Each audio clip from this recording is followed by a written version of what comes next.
I was just my parents' backup son. But when I finally learned what they really thought of me, the silent move I made didn't just cut them off. It crushed all they built and left them facing a fallout they never expected. I am 31, male, the older brother, but somehow my younger brother Aaron has always been the golden child. I mean, the kid could literally set the living room on fire, and my parents would ask me why I left the matches out. It's been like that since we were kids. They used to call Aaron, 28, male, a little genius just because he could plug in the DVD player on his own. Meanwhile, I was the one cooking boxed mac and cheese by age 9 while our parents were out doing God knows what. But none of that mattered to them. Aaron had potential. I was just there. Our mom, Nancy, is that kind of woman who talks like everything's fine but drips venom in every sentence. She'd say things like, "Aaron just needs more space to grow. And you're older, you should understand better." Our dad Stan wasn't any better. He treated Aaron like the second coming of Steve Jobs and looked at me like I was a broken tire jack. It got worse as we got older. When I turned 17, I got a job at a local repair shop. Changing oil, replacing brakes, basic stuff. I was just trying to stack some money, maybe help out a little. And what do? Start charging me $400 a month in rent. That's right, 17, still in high school, paying rent to live in a house I grew up in. Fast forward a year, Aaron turns 16 and crashes his car. Guess who pays to fix it? Not him, not our parents, me, and they acted like it was normal, like, well, you have a job and Aaron's still trying to find himself. Find himself. Bro was literally skipping class to vape behind the school and cheat off his girlfriend's homework. And they wonder why I moved out as soon as I legally could.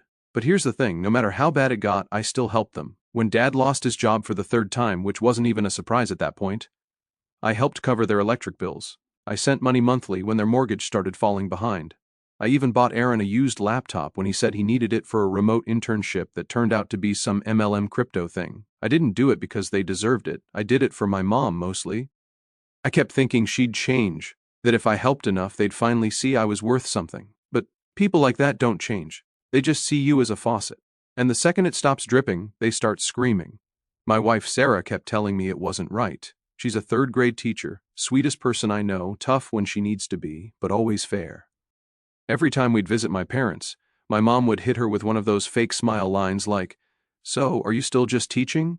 Or must be nice to have summers off," real condescending crap, but always said in that polite voice that makes it hard to call out without sounding crazy. Sarah never complained though, she just took it for me. Then there's Max, our dog, a rescue, big old mutt with one floppy ear and a crooked tail. He's basically my second kid, been with us since before our daughter was born. That dog sat with me during late-night shifts, road trips, everything. And my parents hated him. They'd always say things like, "You care more about that animal than your own blood." Funny how the dog never asked me for rent money or called my wife useless. Now, here's where things went from just crappy family dynamics to straight betrayal. Last year, during some random family dinner, I went to the kitchen to grab water for Sarah and me.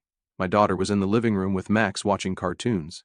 I wasn't even trying to eavesdrop or anything, but I stopped in the hallway when I heard my name. Dad was saying he acts like he's some big man because he sends us a couple $100. Then Mom added, "It's disgusting, he's a failure and he doesn't even see it. If Aaron had that kind of money, he'd use it properly." Then Aaron, of course, had to throw in his 2 cents. Honestly, if he wasn't paying the bills, I wouldn't even bother talking to him. I stood there staring at the hallway tiles like they were about to crack. I didn't move. I didn't say anything. I just listened. They went on for a while too about how they were just using me to stay afloat and I'll always be the backup, word for word. Like I wasn't their son. Like I was just an ATM they could insult when the screen turned off. I walked back in, set the water down, and told Sarah we were leaving. She knew something was up. I didn't say anything until we got in the car and Max was loaded up with our kid in the back seat. Then I told her everything. She didn't say "I told you so." She just said, "Good, now let's be done with them." And I was. No more money, no more calls. I blocked every one of them, even Aaron. Changed my number. Told my job I wasn't available to do repairs on weekends anymore so I could spend time with my actual family, the ones who mattered. Max got extra treats that night. By the way, thing is, I thought cutting them off would make me feel guilty, but it didn't. It felt like standing up straight for the first time in years, like finally letting someone else carry their own dead weight. But they didn't take it well, and they didn't go quietly either. So after I cut them off, I figured that'd be the end of it, like alright, they'll be mad, talk trash for a while, then eventually move on. Wrong. Cutting off their free ride just lit a fuse I didn't even know existed. They didn't come back with apologies, It came back swinging. I started getting weird texts from numbers I didn't know. Stuff like, "Your mother's crying herself to sleep and you abandoned your family for a dog." I blocked them one by one. Then came the Facebook messages from extended family. Aunt Lisa, Uncle Brian, even some cousin I hadn't talked to since we were 10. All saying stuff like, "You need to make things right, or your dad always tried his best. You're being selfish." All parroting the same thing like they were reading from a group script. I found out later that my mom had been calling everyone in the family, telling them I lost it and was having some kind of mental breakdown. She left out the part where they openly admitted to using me for years, but the biggest shift came when my grandpa's name started getting tossed around. Grandpa Joe, my mom's dad, wasn't rich, but he owned some land, big open property outside of town, probably worth low six figures if sold. When I was a kid, he used to take me fishing there. He taught me how to change oil in his truck, how to patch drywall, even how to sharpen a mower blade. He was old school and quiet, but always respected people who worked hard and didn't complain. When I stopped talking to my parents, I still called Grandpa every couple weeks, just checking in, asking if he needed anything. He always said the same thing: "I'm proud of you, kid." He knew how my parents were. He'd seen it for years. He just never stepped in because, in his words, he wanted to see if they'd wake up on their own. Spoiler, they didn't. Anyway, one day he mentioned he was putting together a will, nothing dramatic, just said he wanted to make sure everything went where it was supposed to. I didn't think much of it, honestly. I wasn't expecting anything. I figured he'd split it all evenly between his kids and grandkids, or maybe just sell the land and downsize. But a month later, things got weird. Aaron, my lovely brother who never lifted a finger unless it was for himself, started showing up at Grandpa's place regularly, bringing him groceries, fixing stuff around the house. I knew something was off immediately. Aaron doesn't fix anything. The guy once called me because he didn't know how to restart the Wi-Fi router, but now he was playing Handyman of the Year. Turns out Aaron found out about the will. My parents must have heard something and sent him in like a scout, butter him up, get in his good graces, and maybe manipulate the will in their favor. That's when I started watching things a little closer. Aaron's always been a snake, but for some reason people never seemed to catch on. At work, he had a desk job at some logistics company, nothing fancy. His title sounded more impressive than it actually was, regional compliance specialist or something like that, but really, all he did was fill out spreadsheets and send reports. The thing is, he'd been doing shady stuff there for years without getting caught. He'd copy other people's work, fudge numbers to hit his KPIs, even submitted a few expense reports for client lunches that were just him and his girlfriend ordering takeout. I only knew all this because his dumbass used to brag about it in the group chat we had years ago. He'd say stuff like, "Bro, my manager is so dumb I literally submitted the same report from last month, just changed the dates, and no one questioned it because he wore dress shirts and talked fast in meetings. He lived on shortcuts, always did, and somehow it always worked out for him. He'd fail upwards, talk his way out of issues, charm the higher-ups just enough to avoid real accountability. Meanwhile, if I showed up 5 minutes late for a delivery, my pay got docked. That was the difference. He had a family making excuses for him and bosses who never looked too close. I had bills and reality. Anyway, back to Grandpa. One day I get a call from him. He's confused, quiet, says he got a call from someone claiming to be a health representative asking about his memory. Asked if he's been forgetting things, if he's been misplacing items, if he feels overwhelmed managing property. I told him that sounded shady and asked for the number. Turns out it wasn't some random checkup, it was arranged. A week later, I found out my parents tried to claim that Grandpa was mentally declining, that he wasn't fit to handle his own estate. They were working on submitting documents, fake documents, to the court, suggesting he had early signs of Alzheimer's. They had a bogus doctor's note, too, probably paid someone or forged the damn thing. That's when something in me flipped. I wasn't just going to walk away anymore. I wasn't just going to block a few numbers and call it done. They wanted to play dirty, cool, I know things too. I had messages, I had screenshots, I had receipts. First, I helped Grandpa contact a lawyer. We locked his estate down properly, got real evaluations done, and made sure any court filings on his behalf would trigger an alert. He even recorded a video saying he was fully competent and understood exactly what his will said. That alone nuked any chance they had. But I wasn't done. Aaron's job, yeah, I dug up every single thing he ever bragged about. Fake expense reports, copy-pasted audits, even one time where he left sensitive files open on a public terminal at a FedEx. I gathered it all, sent it in an anonymous package to his HR department with a little note, "Might want to audit your golden boy." 2 weeks later, he was fired. No references, no severance, no dignity. My parents were furious. They tried calling again, this time screaming voicemails instead of guilt-tripping ones. I saved them all, you never know. The best part, Grandpa updated the will, left everything to me and his great-granddaughter. Aaron's name was scratched out completely, not even a penny. That's when the begging started. So Aaron got fired, not laid off, not downsized, fired, like full-on escorted out of the building kind of fired. No handshake, no we'll be in touch, no severance package, just a walk of shame out the lobby and a security guy handing him a sad little cardboard box with his coffee mug and desk junk in it. Took 2 days before my mom called me. She didn't ask how I was, didn't ask how my daughter was doing, she went straight into rage mode. "This is your fault," she hissed into the phone. "You've ruined your brother's future." I hung up. Then she started texting Sarah. That didn't go the way she planned either. Sarah doesn't play polite. She's dealt with bratty third graders for 10 years and knows how to handle manipulators like a pro. She responded once, just one line, "Stop contacting me. We protect our peace now. Blocked." But the real storm didn't start until a week later when my parents showed up at Grandpa's lawyer's office during a routine check-in. They tried to present the forged medical documents again, even after everything. Claimed Grandpa had no idea what he was doing, said his will had been influenced by outsiders, read me, and that he was not of sound mind. Only this time, they walked straight into a legal buzzsaw. Grandpa had already filed a preventative notice with the county clerk's office, basically a "don't touch my stuff unless I'm legally ruled incompetent" kind of thing. He also had that recorded video we made earlier where he literally held up a newspaper, said the date out loud and explained every line of his will calmly and clearly with the lawyer sitting next to him. Once the judge saw the video and compared it with the garbage report my parents submitted, it was game over. Forgery is a serious thing, especially when it involves manipulating someone's estate. Turns out my uncle, Mom's younger brother, had a friend in the court system. He tipped us off that there might be actual charges coming down: fraud, elder abuse, conspiracy to defraud an estate, all of it. And the best part, they did it all to themselves. I didn't even have to push, I just made sure the truth was waiting for them at every corner. Aaron was spiraling hard. Without his job, his fancy apartment was too expensive, so he moved back in with our parents.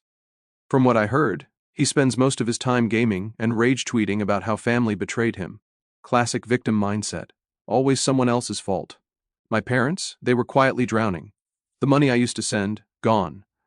Their mortgage was behind by 3 months, car payments late, utilities bouncing. They even got their internet shut off, which honestly made me laugh a little too hard. Aunt Lisa sent me a voice note saying Mom had cried for 2 hours the night the internet cut out, blaming me for ruining the family's reputation. Like I was the one who faked medical reports and tried to rob my dying grandfather. They still didn't get it. Meanwhile, Sarah and I were doing all right, not rich, not flashy, but solid, stable. I had picked up a few extra contracts, started saving to buy a second-hand truck so I could scale up. Sarah was tutoring after school for a bit of side cash, and our daughter had just gotten Student of the Month. Max was healthy, I was sleeping better, the house felt peaceful. And for the first time in years, I actually felt proud of my life. Then the call came. It was late, I was watching some dumb show half asleep on the couch when the phone rang. It was my mom. I stared at it for a long second before answering. No idea why I picked up, honestly. "Dad had a stroke," she said, voice flat. No hello, no lead-in. "He's in the ICU." She said it like it was my job to fix it, like that information should have moved me into action. But I didn't move. I didn't even blink. I just sat there listening. Then she added, "You should come. He's asking for you." That part did hit different, not because I felt guilt, but because why, after everything, after calling me a failure, after mocking my wife, using my money like a piggy bank, and then tossing me out like garbage, now he suddenly wanted me there. I told her I'd think about it and hung up. Sarah walked in a few minutes later and saw my face. I told her what happened. She didn't push, just sat next to me, rested her head on my shoulder and said, "You don't owe them anything." She was right, so I didn't go. A few days later, they showed up, outside my place. I don't know how they got the address, maybe a cousin, maybe they followed me once. Either way, there they were. My mom and Aaron standing at the gate looking desperate, faces tired and washed out. Mom was crying. Aaron looked like he hadn't shaved in weeks. "We just want to talk," she said when I opened the front door. I didn't even step outside. Then say it from there.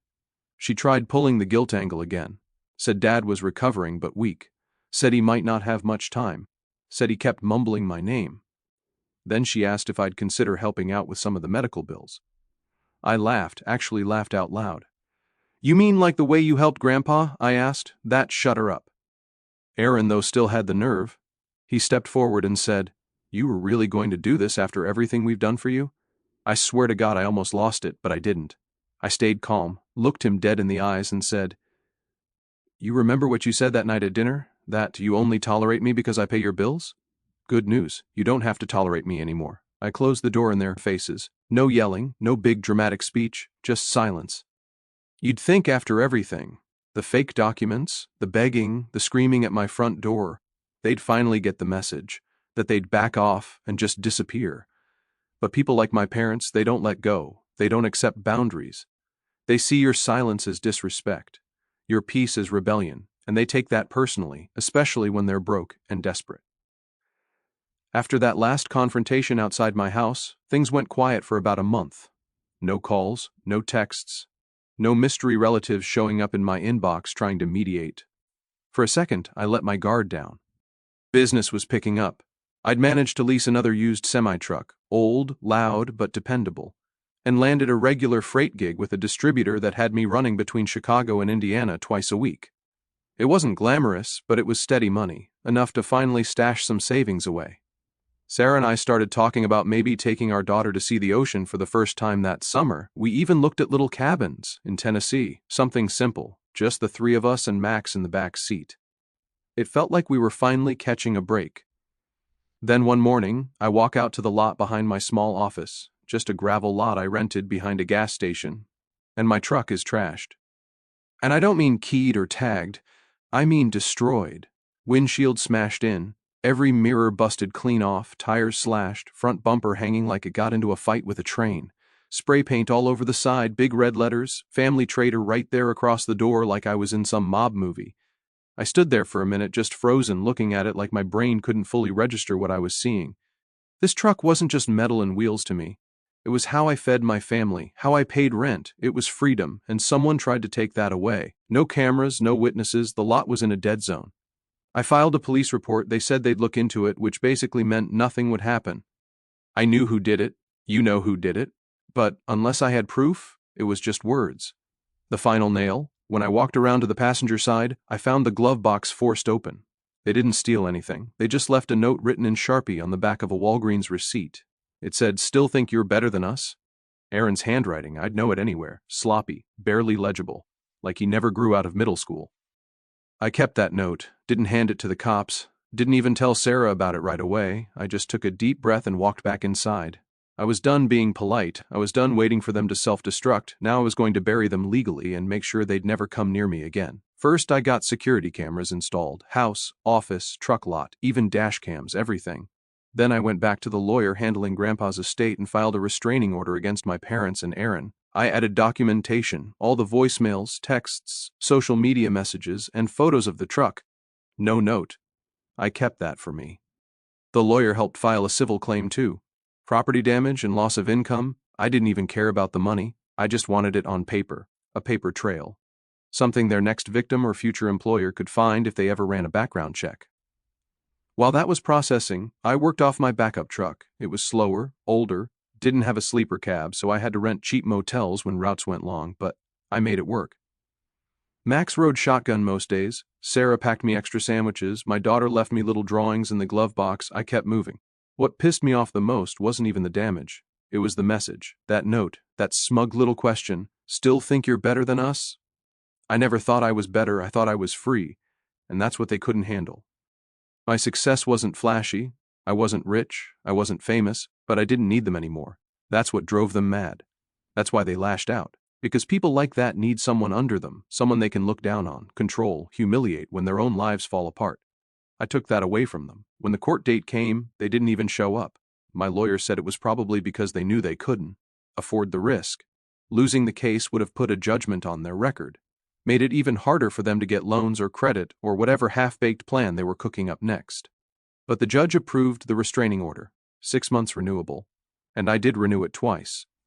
At that point, they were basically ghosts. I didn't hear from them, No more doorsteps, no more calls. But word got around. Aunt Lisa called me one night and told me my parents were ashamed to show their faces in town anymore. They'd become a punchline, whispers at church, awkward glances at the grocery store. Even their old friends had started backing away. Apparently someone in their friend group had a kid who worked in HR at Aaron's old company. Found out exactly why he got fired. Word spreads fast when your whole life's built on image. Good, they earned every bit of it. Meanwhile, I kept building. By the end of the year, I'd saved up enough to buy my own office trailer. Just a small used one from a contractor who was retiring. Plopped it down behind the lot, hooked up power, turned it into a little dispatch center. Sarah helped design the inside. My daughter helped name it Base Truck. The name stuck. Max got a little bed in the corner. We hung up a whiteboard, some shelves, even got a mini fridge. It wasn't fancy, but it was ours. One night, as I was locking up, Sarah pulled into the lot with Olivia in the back seat. They'd brought takeout. We sat on the steps of the office trailer eating fries, watching the sun go down, and I realized something. They hadn't just damaged a truck, they tried to destroy my life. But all they did was make me build a better one. A few months after the truck incident, things finally started feeling solid. I wasn't rich, but I was stable. The restraining order did its job. No more surprises, no more smashed windshields, just peace. Boring, quiet, reliable peace. The kind that doesn't sound like much until you've lived years without it. Then I got a call from Grandpa. He was calm, like always.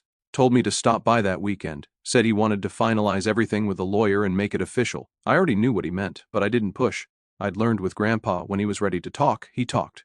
So I drove out Saturday morning. Sarah and Olivia came too. Grandpa always had a soft spot for my daughter. He saved every drawing she ever gave him and kept them framed in his hallway like they were rare museum pieces. She gave him a new one that day. It was a picture of us standing in front of a big red truck with hearts all over it.